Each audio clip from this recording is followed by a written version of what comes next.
ସାଙ୍ଗମାନେ ଆଜି ମୁଁ ଯାହା କହିବି ତାହା ମନ ଦେଇ ଶୁଣିବେ। ପୃଥିବୀ ଆମକୁ ସବୁ କିଛି ଦେଇଛି। ବେଳେ ବେଳେ ଆମେ ଭୁଲି ଯାଉଁ ଆମ ପାଖରେ ଗଛ ନଥିଲେ ଜୀବନ ମଧ୍ୟ ନଥାଏ। ଗଲା କିଛି ବର୍ଷରେ ଡହଲି ଗଛ କଟା, ବନସ୍ପତି ହ୍ରାସ ଏବଂ ତାପମାତ୍ରା ବୃଦ୍ଧି ଏହା କେବଳ ଖବର ନୁହେଁ, ଆମ ଭବିଷ୍ୟତର ସତର୍କତା ସଂକେତ। ଓଡ଼ିଶାର ଜଙ୍ଗଲ, ପାହାଡ଼ ଏବଂ ନଦୀ ସବୁ ଗଛମାନେ ଯନ୍ତ୍ର କରିଛନ୍ତି। ଶିମିଳିପାଳର ସବୁଜ ପଥ, ନଜାଗଡ଼ ପାହାଡ଼, ଗଛ ନଥିଲେ ସୌନ୍ଦର୍ଯ୍ୟ ମଧ୍ୟ ନଥାଏ। ଏକ ମଣିଷରୁ ଏକ ଗଛ, ଗୋଟିଏ ପରିବାରରୁ 4ଟି ଗଛ। ଏତିକି କରିଦେଲେ ଆମ ଓଡ଼ିଶା ପୁଣି ହରିତ ହୋଇଯିବ। ଆପଣଙ୍କ ଘର ପାଖରେ ସ୍କୁଲ, ମନ୍ଦିର, ଖେଲା ମଇଦାନ ଯେଉଁଠି ଘାସ ଅଛି ସେଠି ଗଛ ଲଗାନ୍ତୁ। ବେଶୀ ରକ୍ଷା କବଚ ଦରକାର ନୁହେଁ। ମାଟି, ପାଣି ଓ ଭଲ ପାଇବା ବହୁତ।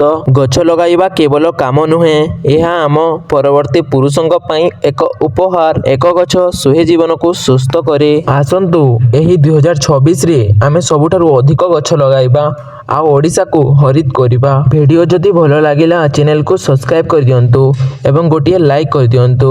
ଗଛ ଲଗାନ୍ତୁ, ପୃଥିବୀ ବଞ୍ଚାନ୍ତୁ। ଧନ୍ୟବାଦ।